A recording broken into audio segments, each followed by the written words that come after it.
Ya, hari ini tanggal 18 Desember 2024, kami dari kantor hukum Dr. HM Farad Abbas SHMH dan rekan saya Rizaldi Hendriawan.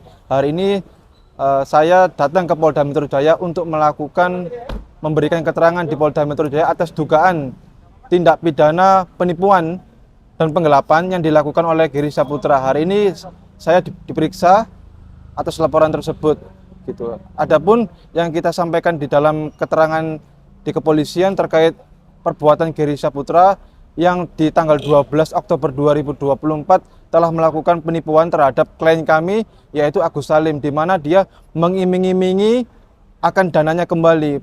Di tanggal 12 Oktober 2024 tersebut, Agus Salim telah disuruh oleh Giri memindahkan atau menggelapkan dana donasi sejumlah 1,3 miliar kepada rekening Yayasan Peduli Kemanusiaan. Dana tersebut telah ditransfer, dialihkan kepada Yayasan Peduli Kemanusiaan sejumlah 1,3 miliar gitu. Tetapi saat Emi Nurmala sebagai istrinya Agus meminta dana tersebut, tapi Giri Saputra tidak mengembalikan itu. Yang kita laporkan adalah Giri Saputra gitu. Bang, itu tadi berapa pertanyaan dari penyidik ketika BPA? Yang pertanyaannya terkait laporan polisi dugaan tindak pidana penipuan, pertanyaannya sejumlah 20 pertanyaan seputar perbuatan Giri yang melakukan penipuan dan penggelapan atas kerugian Agus. Berapa nominal itu? Kurang lebih 1,3 M. Ya. Ini panggilan saya, Muhammad Rizaldi Hendriawan. Yang keberapa itu? Yang pertama. Yang pertama. Iya. Yang kita laporkan Giri Saputra. Dia mengaku-ngaku sebagai pengacara padahal dia bukan pengacara. Nyatanya dia adalah mahasiswa Fakultas Hukum di Universitas Jayabaya. Gitu. Berarti statusnya masih mahasiswa? Iya, mahasiswa. Gitu. Makanya kita laporin penipuan dan penggelapan pasal 378, 372 yang ancaman hukuman pidananya 4 tahun penjara gitu. Ini Giri yang sering bersama Muncul Novi itu? Iya, yang Giri itu. Nah, yang kita laporin juga. Terus dari respon ini kan atas nama Ya, Bang kita Barat ya? kantor hukum Barat Atas. Respon dari Bang Barat gimana pas mengetahui itu? Ya memang perbuatannya ini tertuju kepada Giri. Giri di Bank BCA Pondok Indah itu menyuruh-nyuruh Agus untuk mengalihkan dana tersebut ke rekening yayasan. Tetapi setelah dialihkan dan diiming-iming akan dikembalikan, tetapi setelah diminta untuk uang rembesnya nggak dikasih untuk biaya pengobatan Agus. Jadi kita laporkan ke Polda Metro Jaya gini. Kita udah melakukan somasi ya, pertama, kedua, tetapi respon dari Giri Saputra tidak beritikat baik untuk mengembalikan uang miliknya Agus ini. Jadi yang kita laporkan, kita fokus kepada Giri Julian Saputra yang melakukan perbuatan pidana penipuan penggelapan pasal 378, 372 yang mengakibatkan kerugian kepada M. Agus Salim, klien kami gitu.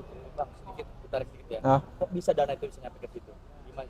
Iya, pada saat itu tanggal 12 Oktober 2024 kejadiannya di Bank BCA KCP Pondok Indah. Saat itu Agus ada di rumah sakit JEC ya, Kedoyan ya. Diajaklah oleh Giri. Nah, diajak oleh Giri, Agus kita ke Bank BCA Pondok Indah. Nah, di Bank BCA Pondok Indah itu awalnya hanya meminta mutasi rekening dari bulan September sampai bulan Oktober. Tetapi kejadian tersebut berubah menjadi pengalian dana donasi kepada rekening yayasan. Tiba-tiba saat mau ditunjukkan rekening miliknya Agus itu, mutasi rekeningnya, tiba-tiba Giri Julian Saputra mengambil nomor antrian untuk pengambilan dana di Bank BCA tersebut. Nah, ini kan awalnya minta mutasi rekening, tiba-tiba berubah menjadi pemindahan dana. Saat itu si Giri bilang begini kepada Agus, Agus, uangnya dititipkan saja ya di yayasan. Agus, uangnya dibulatkan ya. Agus di hal tersebut sempat keberatan. Ini kan melanggar hukum, ini kan uang milik saya. Nah, tapi si Girinya tetap pada pendiriannya bahwa tetap akan dialihkan kepada yayasan. Bahkan si klien kita M. Agus Salim sempat juga keberatan nggak mau ya karena adanya tekanan dari Giri. Ya, ditransferlah 1 miliar rupiah itu kepada rekening Yayasan Peduli Kemanusiaan. Kemudian di tanggal 15 Oktober 2024 M. Agus Salim melalui istrinya mentransfer sejumlah 300 juta rupiah kepada yayasan itu. Itu awal mula kronologis kejadiannya itu. Berarti secara langsung berarti TKP juga mengetahui dong kalau gitu ya. Ia mengetahui atas perbuatan Gary itu. Terus apa reaksi dari Tenovi? Mengetahui satu kan dia belum masuk A. Iya. Kedua kan ada pemindahan dana tuh tanpa dia mengetahui. Iya. Apa respon dari Tenovi? Respon dari Novi hanya mencuekkan tersebut. Tidak ada upaya untuk beritikat baik. Apakah ada indikasi, maaf ya, apakah ada indikasi perencanaan gitu loh? Iya, menurut saya ada indikasi perencanaan ya, kerjasama antara Gary Julian Saputra dengan Novi Pratiwi itu. Karena di Bank BCA Pondok Indah itu Novi tidak ada di situ. Dia pintar sekali, dia di luar di situ.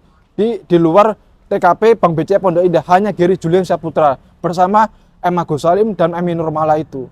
Oke, Bang, ini saya mau tanya sedikit nih. Ini kan bagaimana baru ya laporannya? Iya, laporannya baru. Ini ada 3 surat panggilan kepada Gitu juga. kepada saya, Nah, kemudian M. Agus Salim, oke, bagus. M. Agus Salim, bentar. Dan Nah, ini M. Agus Salim, kemudian Emi Nurmala sebagai saksi yang tahu di Bank BCA Pondok Indah itu kejadiannya. oke, Bang, sedikit gue mau tarik, Bang. Ini kan berarti baru ya laporan. Iya, Kan pas saat itu kan ada mediasi tuh. iya. Kenapa itu tidak dibahas dan kenapa baru itu, iya, kenapa baru hari ini dikupas? Ya pada saat itu kan kita juga Nah, terus. pada saat itu sebelumnya kan kita ada upaya untuk mediasi mengembalikan ya dana tersebut kepada milik Agus, tetapi tidak ada hasilnya gitu ya. Nah, ya terus kita laporkan kepada polisi gitu. Dan perlu diperhatikan ya, Yayasan Rumah Peduli Kemanusiaan ini tidak ada izin pengumpulan uang dan barang. Artinya apa? Donatur yang mentransfer langsung kepada Agus secara hukum itu miliknya Agus, bukan miliknya yayasan. Artinya apa? Sumbangan tersebut ikhlas ya kepada Agus. Kalau katakanlah ada izin, ada perjanjian atau ada perjanjian pengampuan antara Agus dengan yayasan, pasti yayasan akan tetap mengontrol. Tapi kan ini tidak ada perjanjian, tidak ada perjanjian pengampuan jika Agus dalam pengawasan yayasan. Artinya apa? Tidak ada izin pengumpulan uang dan barang, ini sah, uangnya milik Agus. Oke, Bang, yang saya maksud tadi gitu. Kemarin kan sempat ada mediasi. Kenapa itu tidak dibahas pas pertemuan kemarin? Kenapa pas baru-baru ini dilakukan adanya pelaporan? Kita ada pembahasan seperti itu karena Gary kan juga sebagai pengurus yayasan. Iya. Betulnya hari itu dia hadir ya, kalau nggak salah pada. Hadir juga, Gary kan sebagai pengurus yayasan juga. Dan itu sempat dibahas. Dan tidak ada titik terangnya dan akhirnya terpaksa untuk melaporkan ini. Iya. Tadi kita fokuskan kepada Gary Julian Saputra gitu. Itu terhitung dari laporan dari kapan? Laporannya bulan November 2024. Waktu bulan kemarin. Iya. Dan ini baru ini dilakukan satu pemanggilan. Pemanggilan. Iya. Dan tujuan pertama ke kamu dulu ya. Iya. Lalu untuk Agus sendiri kapan dipanggil? Agus sendiri pemanggilannya kita nunggu konfirmasi dari Agus ya, apakah Nah itu yang dijatuhkan tempokan oleh sebenarnya hari ini juga Hari karena juga. Karena lagi sedang proses pengobatan, kita tunda hari ini. Tapi Ada untuk saat ini ada nggak masih ada obrolan atau komunikasi dengan siapa? Gary. Bang Gary. Tidak ada sama sekali. Tidak ada. Kita udah upaya somasi tapi nggak ada itikat baik gitu. Berapa kali somasi? 2 kali somasi gitu. Di bulan November yang sama tidak ada sama sekali itikat baik. Itu juga tidak ada Iya. komunikasi ya. Iya. Terus lalu langkah selanjutnya apa? Respon dari Bang Farhan? Langkah selanjutnya ya kita dengar ada informasi gugatan ya di Pengadilan Negeri Tangerang terkait donatur yang mengajukan gugatan ya. Ya, kita juga punya pembelaan untuk membela Agus di pengadilan gitu. Karena secara hukum uang tersebut miliknya Agus dan Yayasan Rumah Peduli Kemanusiaan tidak memiliki izin pengumpulan uang dan barang gitu. Artinya apa? Uang tersebut yang ditransfer langsung kepada Agus adalah sah. Pasti kita akan mendampingi, mewakili dan membela kepentingan hukum M. Agus Salim di pengadilan maupun di luar pengadilan.